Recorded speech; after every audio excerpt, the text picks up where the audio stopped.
sehat walafiat sehingga kita bisa hadir kembali untuk melaksanakan kewajiban kita yaitu sholat subuh dan thalabul ilmi.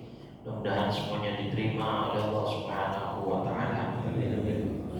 Salawat ring salam tanpa senantiasa kita curah limpahkan pada junjungan kita baginda Nabi besar Muhammad sallallahu alaihi wasallam serta seluruh keluarga, para sahabat dan pengikutnya hingga yaumil qiyamah.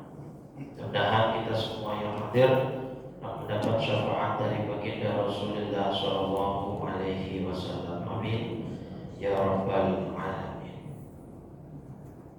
Kita akan melanjutkan pembacaan kitab Hadits Arba'in An-Nawawiyah, dan insyaallah pagi ini masuk hadis ke 10.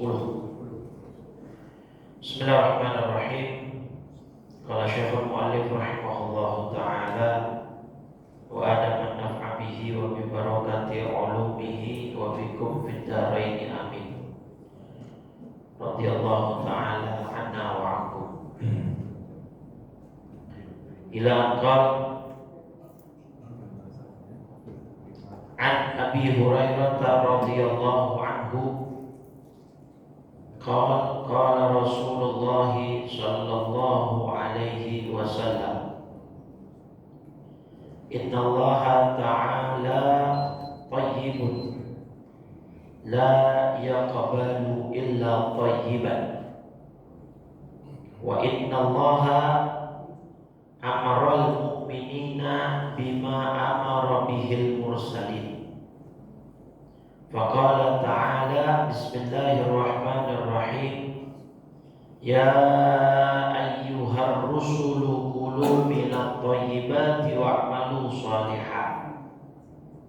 Al-Mu'minun ayat 51. Waqala ta'ala ya ayyuhalladzina amanu kulu min thayyibati ma razaqnakum. Al-Baqarah 172. Thumma dzakara ar-rajula yutilu as-safara ash'atha akhbara yamuddu yadayhi ila as-sama'i ya Rabb wa mat'amuhu haramun wa mashrabuhu haramun wa malbasuhu haramun wa ghudhiya bil haram fa anna yustajabu lahu atau fa anna yustajabu lidzalik. Ada dua riwayat. Hadis ke-10 ini akan berbicara tentang sesuatu yang tidak diterima oleh Allah Subhanahu wa taala. Diawali dengan statement sesungguhnya Allah itu maha thayyib, maha baik, dan hanya menerima sesuatu yang baik-baik. Dan sesungguhnya Allah menyuruh orang beriman dengan sesuatu yang disuruh juga kepada para rasul. Kemudian mengutip surat Al-Mu'minun surat 23 ayat 51 yang dikutip oleh oleh Nabi, yang artinya wahai para rasul, makanlah dari hal-hal yang baik, wa'malu sholihah, dan beramallah yang soleh. Kemudian surat ayat yang kedua Al-Baqarah 172, wahai orang-orang yang beriman, makanlah dari yang baik yang telah kami berikan kepada kalian atau yang telah kami rizkikan kepada kalian. Nah, kemudian setelah mukadimah begitu, Nabi bercerita ada satu orang nih yang melakukan safar sampai rambutnya kusut, bajunya penuh debu. Berarti perjalanannya yamuddu yadayhi ila sama, mengangkat tangannya menengadahkan ke langit. Dan dia orang itu berkata ya Rabb, artinya dia doa. Ya Rob, saya pengen ini, ya Rob, saya pengen itu, ya Rob, hindarkan saya dari ini, ya Rob, hindarkan saya dari itu. Banyak permintaannya, panjang doanya. Tapi Nabi menggarisbawahi wa mat'amuhu haram.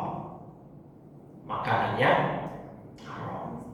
Wa mashrabuhu haram. Minumannya juga haram. Wa malbasuhu, dan pakaiannya juga haram. Wa ghudhiya bil haram, dan dia juga diberi makan dulu oleh orang tuanya dengan yang haram. Fa anna yustajabu lahu, gimana Allah mau terima doanya? Nah, gitu ya. Jadi ini hadis penting, kata Syekh Ibn Daqiq Al-Aid. Ini diantara hadis yang menjadi pilar di dalam agama Islam. Awalnya bagus tuh Nabi menyampaikan bahwa Allah itu baik, gak terima kecuali yang baik. Nah, baik dalam hal ini yang dimaksudkan adalah tadi dari sisi kehalalannya, dari sisi bahwa sesuatu yang kita makan harus dari sesuatu yang baik. Makanya tadi yang dikutip oleh Nabi, Al-Mu'minun 51 dan Al-Baqarah 172. Itu dua-dua ayat itu sama-sama bercerita atau memerintahkan orang untuk berbuat baik dengan konteks makanan yang baik. Dari surat Al-Mu'minun surat 23 ayat 51 dan surat Al-Baqarah surat 2 ayat 172. Ayatnya sama.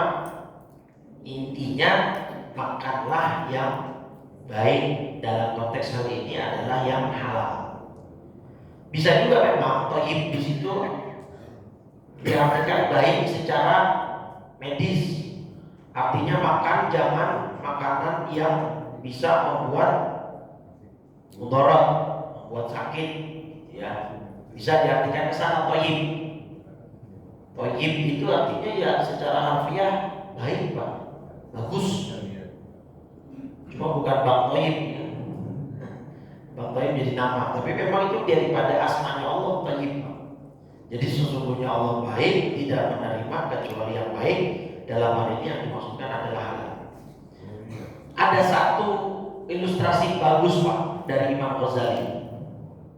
Dalam surat An-Nisa surat 4 ya, An-Nisa surat 4 ayat 43. An-Nisa surat 4 ayat 43 itu Allah Subhanahu wa taala berbicara salah satunya tentang larangan orang junub masuk masjid. Wala junuban illa abiri sabilin hatta taghtasilu.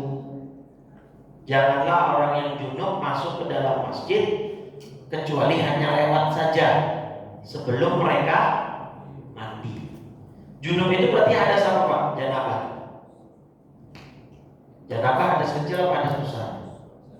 Hadas besar. Ya. Berarti kalau hadas besar mewajibkan untuk mandi. Nah, sekarang saya tanya, jangan terjebak ya. Buang air besar hadas kecil apa hadas besar? Buang air besar itu hadas kecil atau hadas besar? Hah? Awas terjebak, makanya saya bilang hati-hati terjebak. Jangan mentang-mentang ada kata besarnya terus jadi hadas besar. Nah, kalau buang air besar hadas besar, kesian yang diare. Setiap buang air dimandi semua. Jadi hadas besar itu kan hadas yang mewajibkan mandi. Kalau hadas kecil, hadas yang mewajibkan wudu. Nah, buang air besar mewajibkan apa? Wudu saja. Setelah istinja ya wudu, berarti hadas kecil. Nah, ini memang ada khilaf. Apakah orang junub itu kalau laki-laki yang keluar air mani, perempuan haid, atau suami istri melakukan hubungan badan walaupun tidak inzal, tidak keluar, itu sudah junub namanya, sudah mandi besar, sudah wajib mandi besar. Nah, itu kan di dalam ayat 43 An-Nisa Allah mengatakan wala junuban illa abiri sabilin hatta taghtasilu. Orang junub nggak boleh masuk masjid kecuali hanya lewat saja sebelum mereka mandi. Nanti khilaf apakah orang junub boleh masuk masjid, berdiam diri, i'tikaf, bahkan ikut kajian sepertinya atau enggak, itu ada khilaf pendapat. Cuma pendapat mazhab Syafi'i yang kuat nggak boleh, haram. Memang ada perbedaan pendapat. Nah, yang ingin saya utarakan konsep atau ilustrasi yang diberikan, analogi lah ya, yang diberikan Imam Ghazali. Gini Pak, kalau orang junub saja itu nggak boleh masuk masjid, ya. Bahkan sholatnya sah sebelum dia mandi. Orang junub nih sebelum dia mandi besar, sebelum mandi janabah, sholatnya sah nggak kalau dia belum mandi? Kan tidak sah kan? Jadi maksud nggak boleh, sholatnya nggak sah. Jadi kata Imam Ghazali, junub itu kan bukan suatu yang dosa secara umum ya, walaupun nanti mungkin ya ada orang zina, junub juga ya karena zinanya yang dosa. Tapi janabah itu kan adalah suatu akibat. Nah, itu tidak mengandung dosa janabah itu. Laki-laki mimpi ya nggak dosa kecuali sebelumnya ada pemicu, dia menonton atau melihat hal-hal yang diharapkan, itunya yang dosa. Janabahnya nggak berdosa. Nah itu saja, dengan dia punya hadas besar, dia nggak boleh masuk masjid dan belum boleh sholat kecuali dia sudah apa? Mandi. Nah sekarang Imam Ghazali membandingkan gimana bagi orang yang perutnya, bajunya, dan semua dari ujung rambut sampai ujung kaki dari yang haram.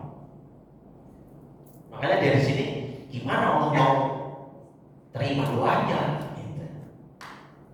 Tahu ilustrasinya Imam Ghazali? Kalau yang janabah haram, apa yang tidak haram saja, sholatnya tidak diterima atau tidak sah bahkan secara fikihnya sebelum dia melakukan apa? Mandi, membersih. Apalagi kalau semua tubuhnya dalam luar atas sampai bawah semuanya kotor dan yang haram, gimana Allah mau terima gitu? Kalau yang janabah sesuatu yang halal saja menyebabkan itu menghalangi dia antara dia dengan ibadahnya sehingga ibadahnya nggak sah kan? Kecuali puasa. Kalau puasa orang junub puasanya sah kan? Sah. Kecuali puasa Pak. Siang-siang orang puasa Ramadan maaf mimpi, batal nggak puasanya? Enggak. Atau maaf malamnya suami istri berhubungan badan, bangun kesiangan, belum sempat mandi, cuma sempat untuk makan sahur, azan, kan belum sempat mandi tuh, sah nggak puasanya? Sah. Tapi kalau sholat nggak bisa, harus apa? Mandi dulu. Kalau mandi nggak ada air, ganti dengan apa? Tayamum. Tayamumnya gimana untuk mandi besar? Nggak perlu berguling-guling, nggak perlu debu di.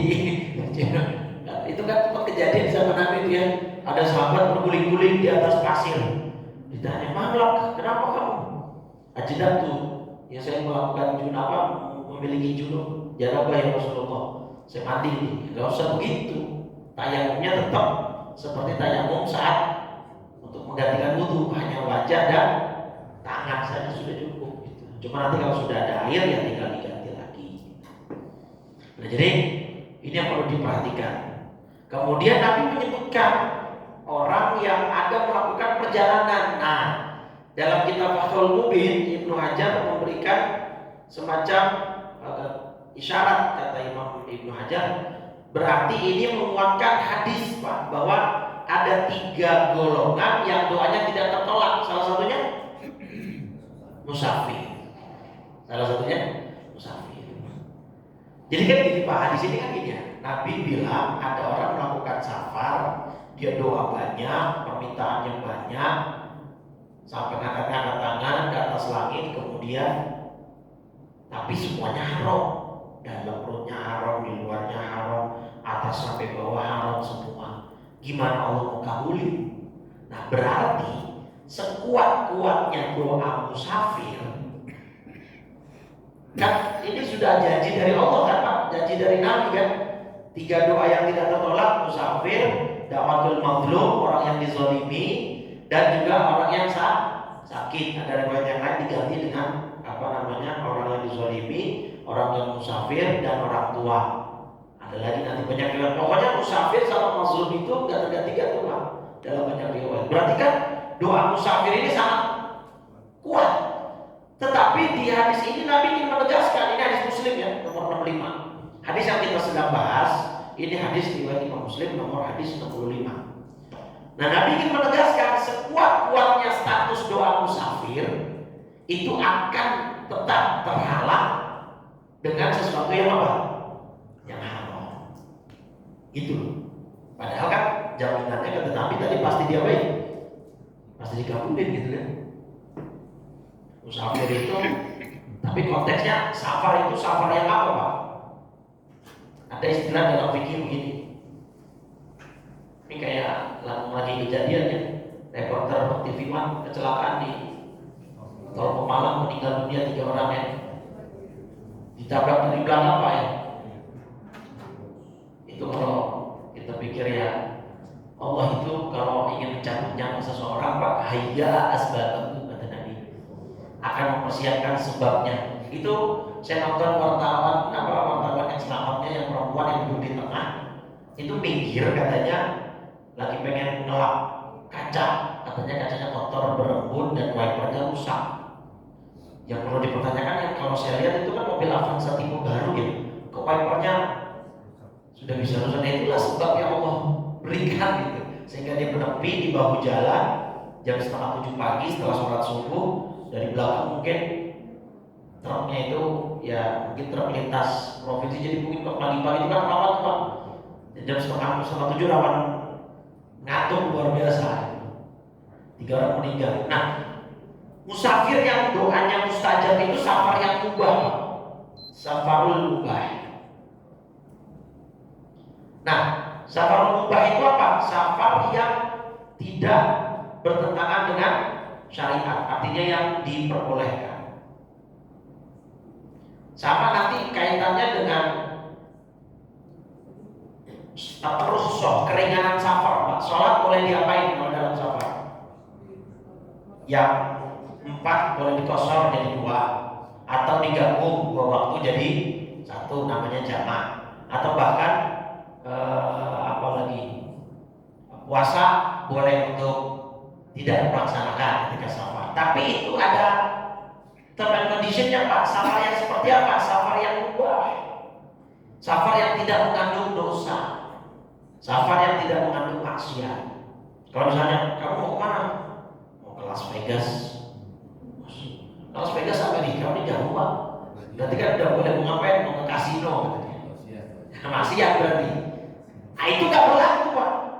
Doanya gak mustajab, jamak kosong dia gak boleh kerjain, karena dia melakukan safarnya untuk hal-hal yang maksiat, yang mengandung dosa, gitu loh.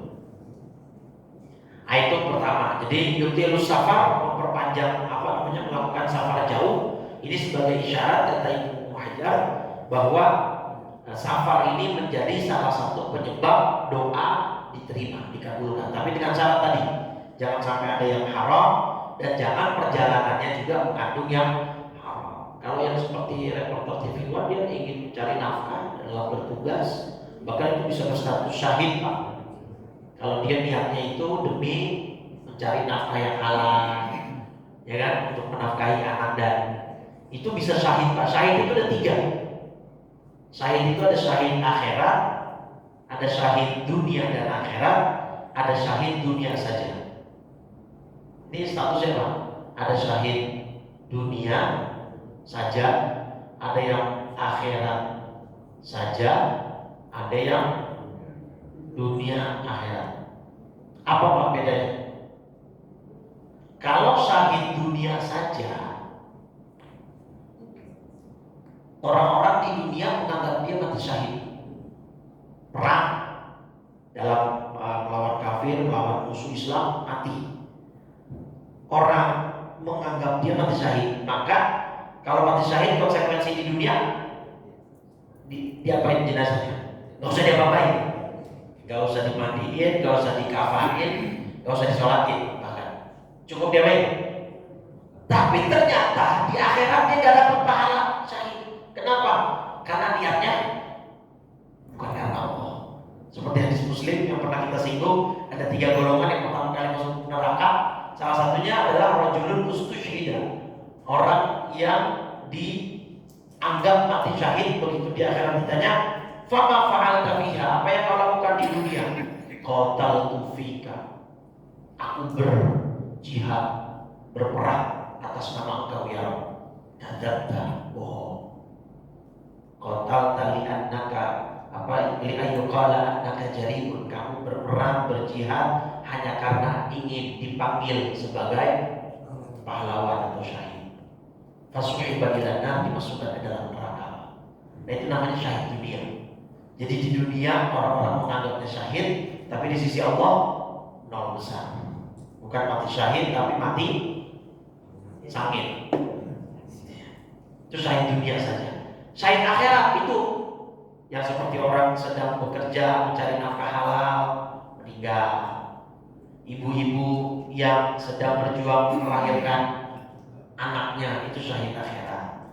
Orang yang gugur dalam mempertahankan hartanya, misalnya dibegal, ya, di pinggir jalan, kemudian dia memilih untuk melawan, ternyata dia kalah, mati, insya Allah syahid. Karena dia mempertahankan haknya atau mempertahankan kehormatannya. Mohon maaf, ada wanita ingin diruda paksa, kemudian dia melawan demi mempertahankan kehormatannya, mati, insya Allah syahid. Akhirat, tapi syahid akhirat. Artinya syahid akhirat apa sih? Berarti di dunianya tidak diperlakukan syahid. Artinya tetap diapain jenazahnya? Mandikan, sholatkan, kafankan. Tapi di sisi Allah dapat pahala syahid. Itu namanya syahid akhirat. Kayak tadi reporter TV One yang sedang bekerja bertugas, insya Allah syahid akhirat. Nah, syahid dunia akhirat ya tadi yang berperang di jalan Allah benar-benar gugur dan niatnya benar-benar ikhlas karena Allah. Ya. Nah, kemudian di sini yang perlu digarisbawahi lagi, orang ini melakukan safar jauh, asy'af akbar, rambutnya sampai kusut, bajunya sampai lusuh. Yang menarik, Imam Ibnu Hajar dalam syarahnya Fathul Mubin bilang, Pak, penampilan seperti itu terkadang bisa menjadi penyebab dikabulkannya doa. Itu secari pada semalaman, ini dari mana ininya dalilnya? Oh, ternyata ada.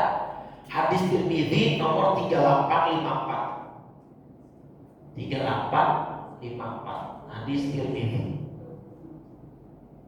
Ini Bapak Ibu, di hadis Tirmidzi 3854 ini Nabi menyebutkan ada manusia yang, mohon maaf, secara penampilan tidak menarik. Kalau bahasa anak sekarang tidak good looking, rambutnya kusut, bajunya berantakan. Gitu. Bahkan kalau di sini min asy'atha akhbaro, persis kalimatnya asy'atha akhbaro, rambutnya kusut, bajunya lusuh. Dzirtimraini, bahkan secara kepemilikan dia cuma punya baju 2, artinya orang susah. La yubahu lahu, bahkan orang-orang gak ada yang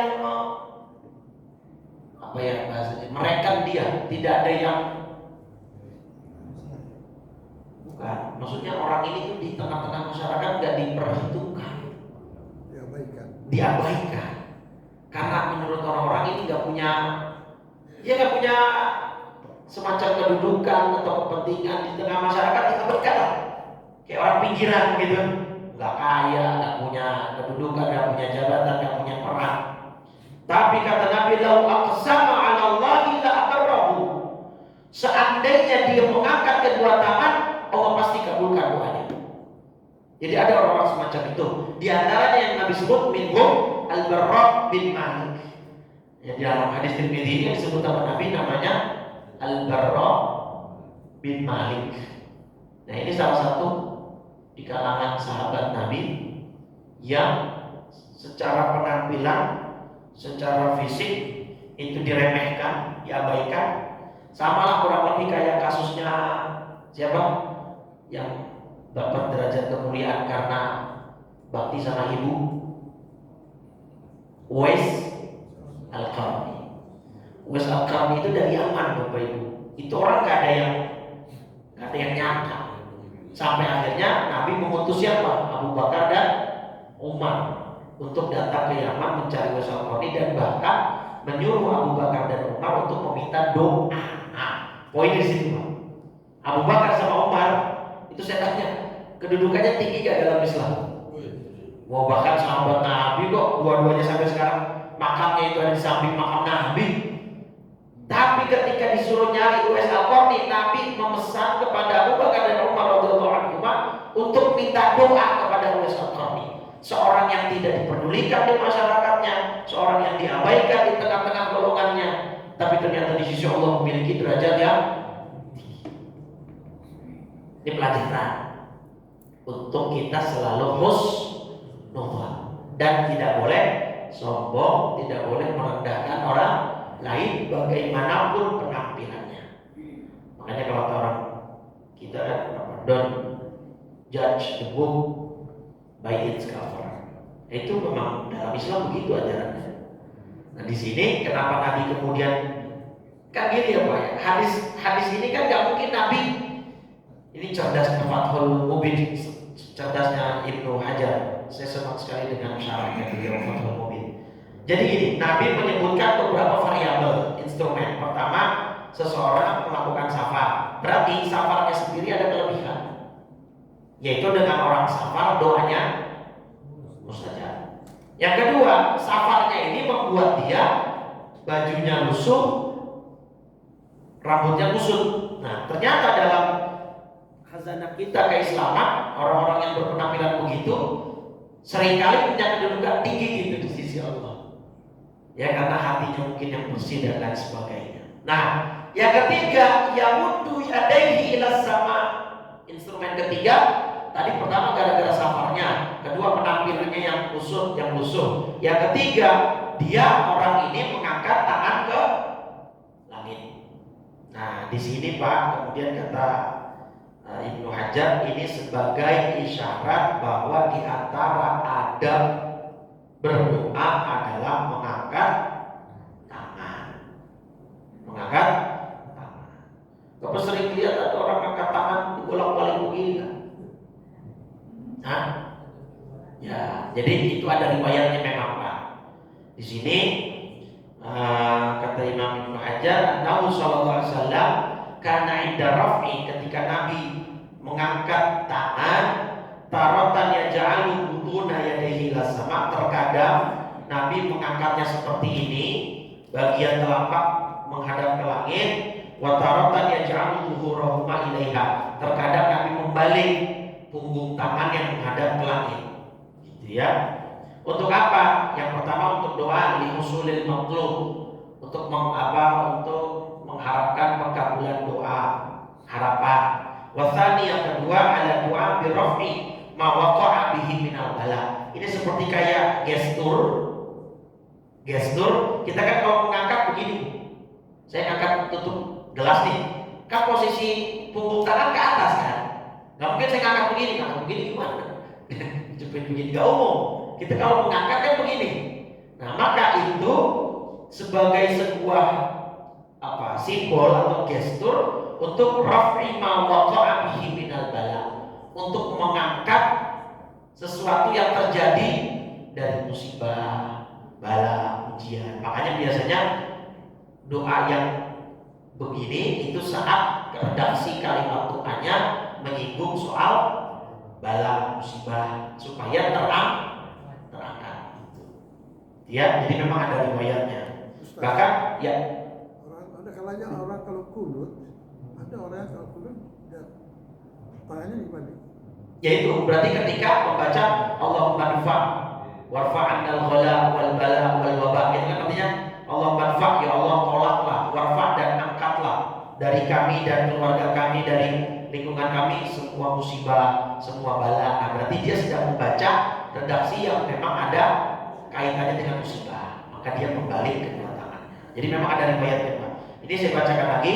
Bahkan di riwayat Imam Muslim, Nabi ketika istisqa melakukan melakukan hal itu. Ketika sedang di Arafah juga melakukan seperti itu. Jadi memang ada riwayatnya. Jadi maksud saya supaya agar diketahui, jangan kemudian menyalahkan yang melakukan demikian, karena memang riwayatnya ada.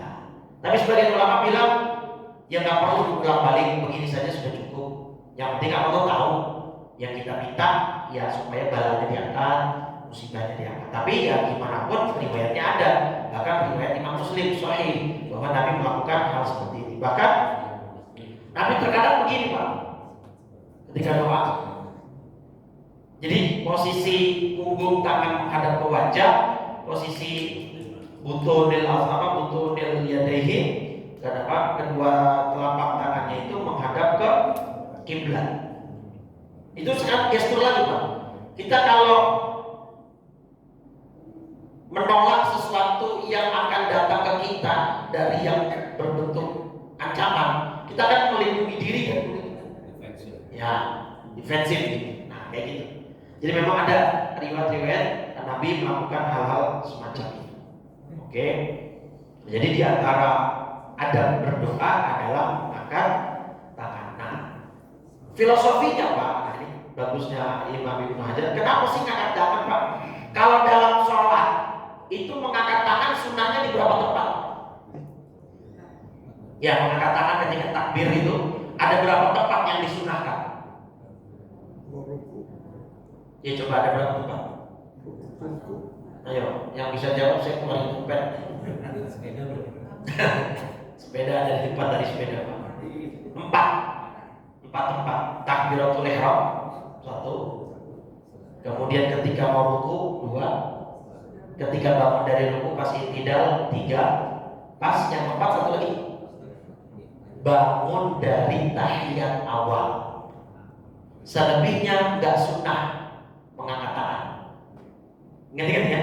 Jadi mengangkat tangan itu cuma di 4 tempat saat sholat. Takbiratul ihram, Allahu akbar 1. Pas mau ruku, Allahu akbar 2. I'tidal, sami Allahu liman hamidah 3. Sama ketika bangun dari tahiyat awal, Allahu akbar. Selebihnya enggak mengangkat tangan. Itu yang dilakukan Nabi Muhammad SAW. Nah, doa juga mengangkat tangan begitu. Apa sih filosofisnya? Bahwa dalam gestur mengangkat tangan ini ada makna iftikar. Doa kan begitu Pak. Kita sudah bahas soal masalahnya. Doa itu mengandung 2 makna. Coba dibuka surat 40 ayat 60 nanti tentang doa. Doa itu kan ibadah. Jadi doa ketika orang masih mau doa itu ada 2 makna Pak. Al-Iqrar dan Al-Iftikar. Nah, Iqrar dan Iftikar. Iqrar itu pengakuan. Iqrar itu pengakuan. Iftikar itu merasa butuh, perasaan butuh ya. Perasaan butuh. Nah, kenapa doa itu bernilai ibadah? Bahkan di dalam surat 40 ya, buka surat Ghafir. Iya betul ya. Surat Ghafir surat 40 ayat 60. Di situ Allah bilang apa? Wa qala rabbukum ud'uni astajib lakum. Mintalah kepadaku, doalah kepadaku, niscaya aku kabulkan, aku perkenankan. Innal ladzina yastakbiruna an ibadati, sesungguhnya orang-orang yang sombong tidak mau beribadah kepadaku dengan cara berdoa, saya dukhuluna jahannam dakhirin, maka dia akan masuk ke dalam neraka jahanam dalam keadaan hina. Jadi ibadah yang dimaksud surat Ghafir ayat 60 itu Bapak Ibu adalah doa. Quran surat 40 surat Ghafir ayat 60. Jadi orang yang gak mau doa itu dianggap sombong. Nah, kenapa mesti angkat tangan? Angkat tangan ini gestur untuk meyakinkan kita memang benar-benar butuh Pak. Kalau ikrar ini maksudnya apa? Ketika kita doakan ada pengakuan, berarti kita hamba yang kita minta Rabb Allah. Itu. Ada pengakuan itu berarti kita sedang menghamba nih kepada Allah, sedang mengadu. Kalau iftikar lawanannya istighna, Pak. Iftikar ini lawanannya istighna. Istighna ini Allah nggak senang, Pak. Istighna ini merasa cukup, perasaan cukup, Pak. Kalau iftikar perasaan butuh, istighna perasaan cukup. Coba dibuka surat Al-Lail, surat 92. Ya, wa amma man bakhila wastaghna. Ayat berapa itu? 7 kalau nggak salah. Surat Al-Lail, surat 92, ayat 8 ya. Wa amma man bakhila, dan adapun orang yang kikir dan merasa dirinya cukup dari pertolongan Allah, istighna. Nah, itu Allah nggak senang sekali. Maka di ayat 10-nya apa? Orang-orang yang istighna begitu, fasanuyassiruhu lil usra. Yang kedua pakai ain, usra. Dan orang-orang yang semacam itu, yang pelit, yang kikir, dan ia merasa dirinya cukup dari Allah, tidak butuh Allah, akan dimudahkan jalannya menuju kesengsaraan neraka. Kenapa istighna? Merasa cukup. Impactnya ketika dia merasa cukup, dia nggak mau doa karena merasa dirinya sudah bisa melakukan semuanya sendiri. Akhirnya timbul maka ketika doa itu kita istiqomah. Nah, kenapa mengangkat tangan tadi? Karena kalau kita mengangkat tangan, itu berarti kita memposisikan kita butuh, dan Allah yang maha memberi, maha kaya. Kita tidak punya apa-apa, makanya angkat tangan. Bahkan dalam beberapa riwayat ketika Nabi doa, yura bayau ibtoihi. Ketika Nabi doa, itu kan Nabi mengangkat tangan sampai terlihat putihnya ketiak beliau. Artinya angkatnya itu sangat tinggi, terutama ketika sedang masa-masa istisqa, sholat istisqa, itu Nabi angkatnya sampai tinggi sekali. Kalau kelihatan ketiak putihnya Nabi, putih ketiaknya Nabi, berarti kan angkatnya cukup tinggi ya. Itu sampai segitu, Bapak Ibu. Nah, lagi pula ada hadis. Hadisnya apa?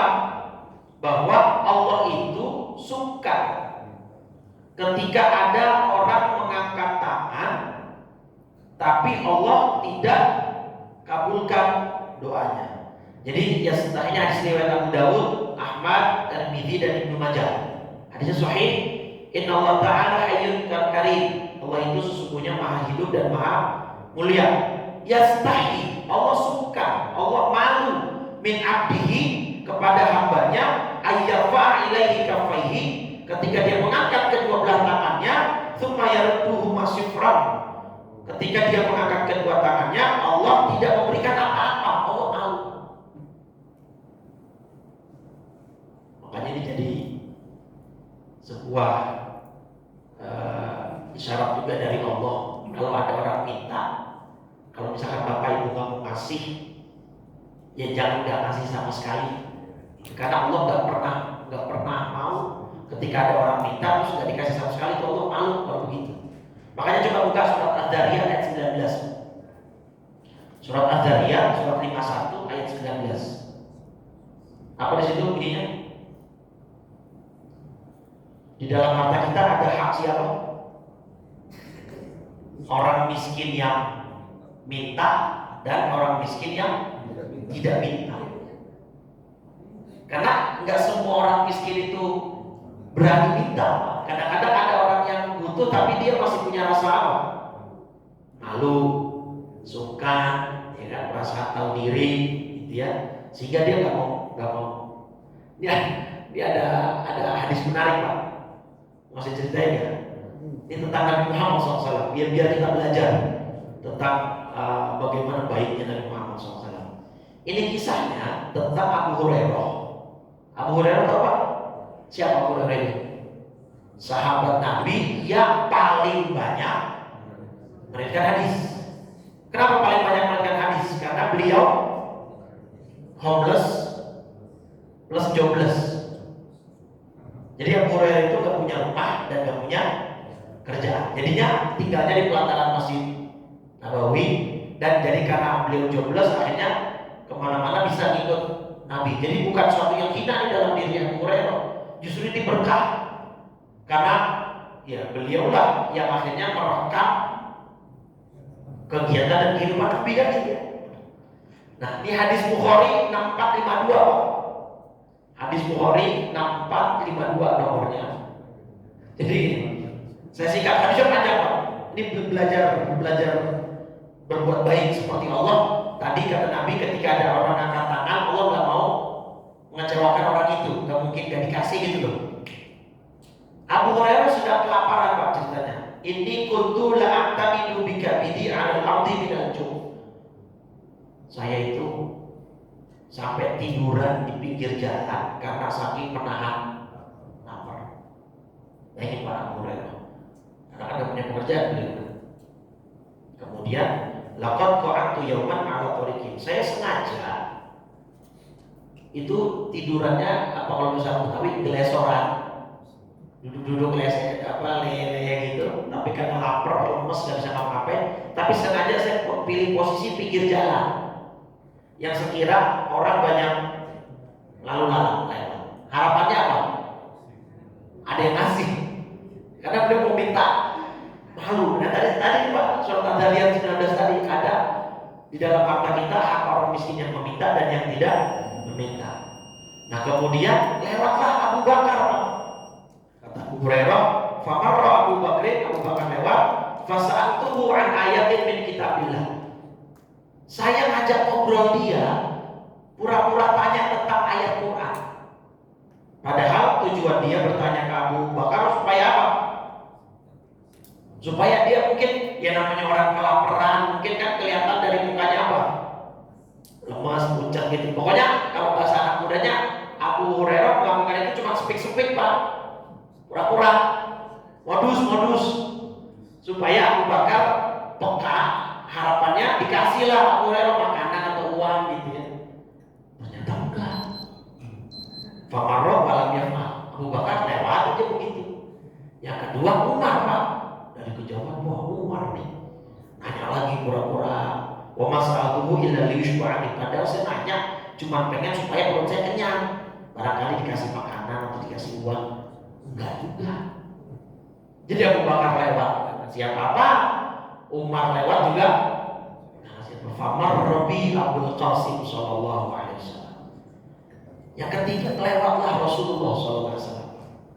Abu Bakar Abu Hurairah belum ngomong apapun, Abu Hurairah belum menegur Nabi, Nabi langsung fatabassama hina ra'a.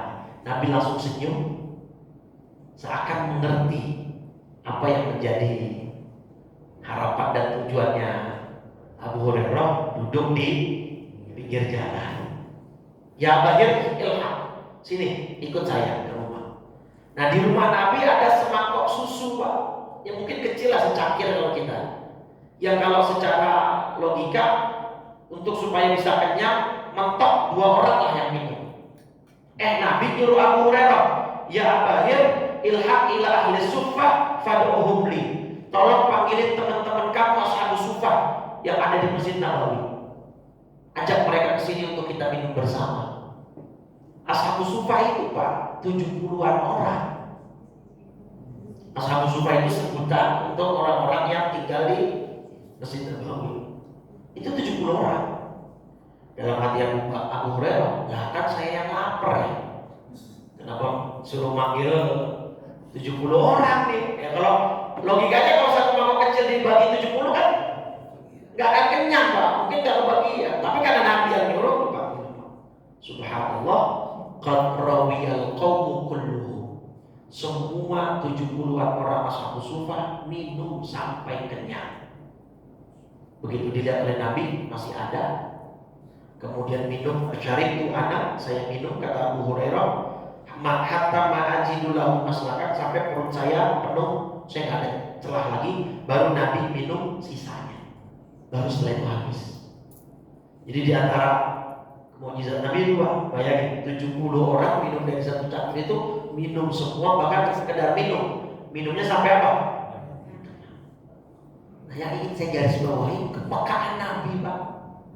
Abu Hurairah belum ngajak ngomong, Abu Hurairah belum ngomong apa-apa, Nabi sudah paham. Wah ini orang lagi kelaparan, ayo udah nggak usah banyak ngomong, ayo gitu kan. Jadi maksudnya belajar peka Pak. Ini ada kadang-kadang orang udah dehem-dehem, mulut asem nih, nggak ngerti juga nih, nggak peka juga. Kepekaan sosial ini ilmu Pak, gitu ya. Baik, ya, jadi belajar ya dari Allah Subhanahu Wa Taala. Allah itu ketika ada orang mengangkat kedua tangan tidak akan membuat kecewa. Poin keempat saya percepat karena sudah masuk waktu syuruh. Ya Rob, ya Rob. Ada riwayat Pak yang dikutip oleh Imam Ibnu Hajar ini, di antara penyebab doa biar terkabul itu banyak mengatakan ya Rob, ya Rob, ya Rob. Khusus ya Rob Pak kalimatnya. Ada riwayatnya gitu ya.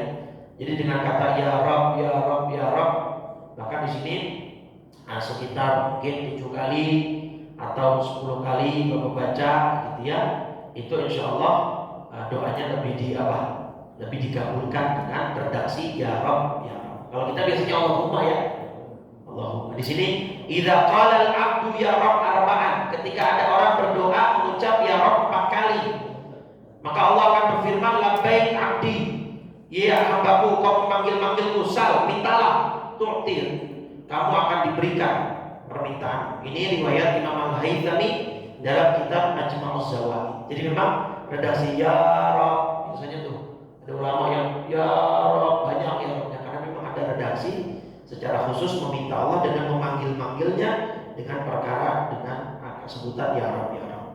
Nah setelah itu Nabi kemudian menyebutkan tuh, jadi 4 variabel itu menyebabkan orang doanya sebenarnya makbul. Safar, penampilannya tadi kusut, luyuh, ternyata ada orang-orang yang semacam itu memang.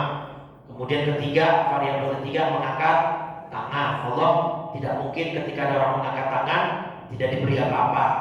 Yang keempat mengatakan ya Rob, ya Rob. Nah, 4 variabel ini sebenarnya sudah sangat kuat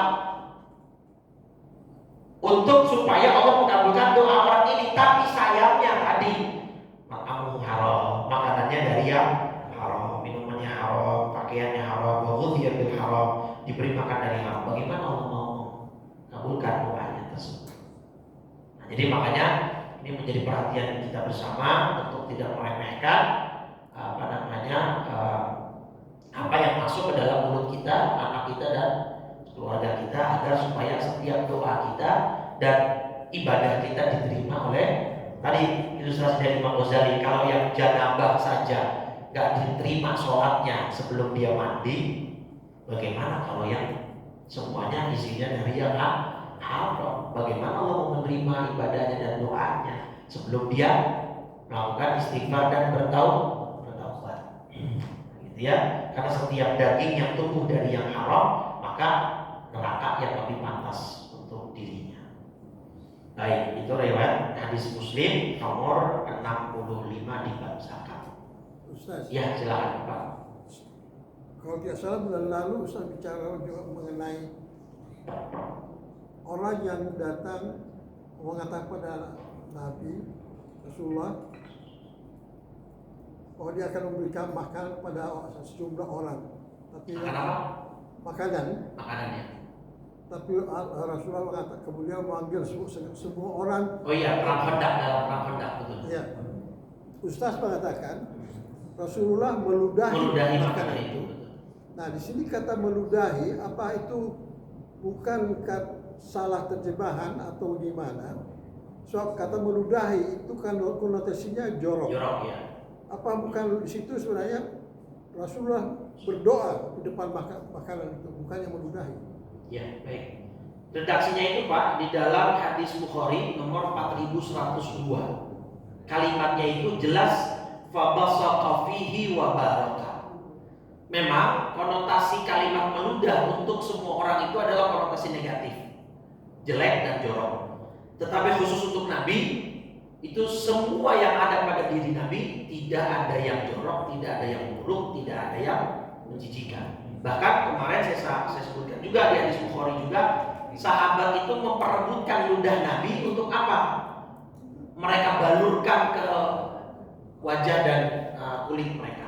Jadi itu kekhususan atau keistimewaan bisa dibilang.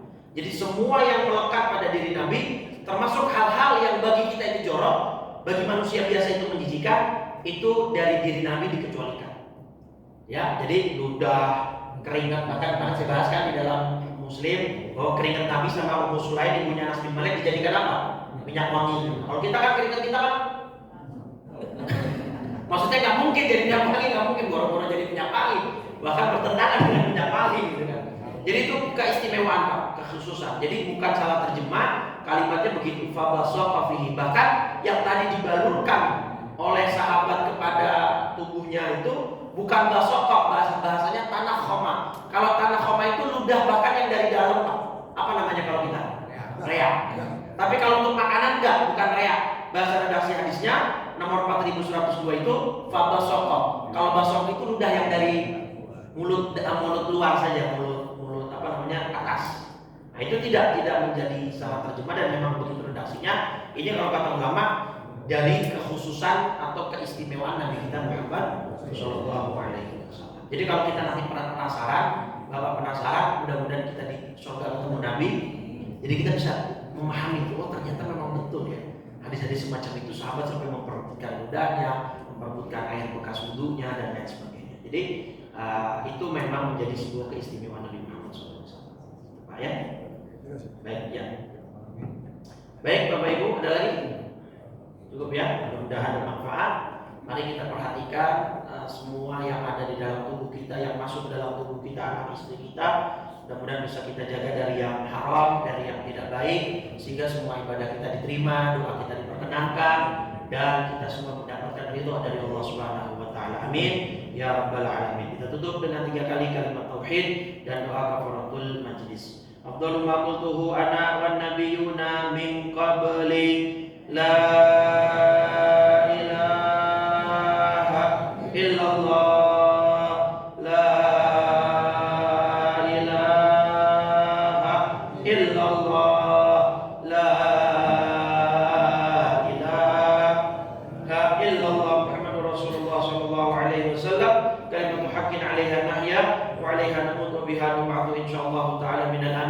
Bismillahirrahmanirrahim. Allahumma shalli ala sayyidina Muhammadin wa ala alihi washabihi ajma'in. Allahumma inna nas'aluka rizqan halalan wasi'an thayyiban mubarakan min ghairi fitnatin wala masyaqqatin wala dhairin innaka ala kulli syai'in qadir. Allahumma inna nas'aluka al-huda wat tuqa wal afafa wal ghina.